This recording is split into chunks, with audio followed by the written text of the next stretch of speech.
Hey guys, in this video I'm going to show you how to disable Wallpaper Engine. The first thing I want you to do is actually go ahead and launch up Wallpaper Engine.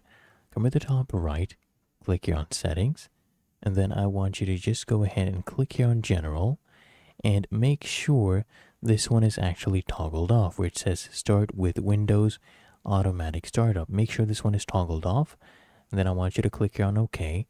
And now we can just go ahead and close this or minimize it as well.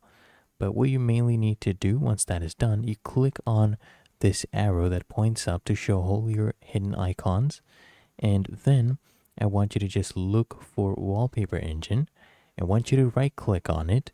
And then here you'll see a bunch of options. I want you to click here on Quit.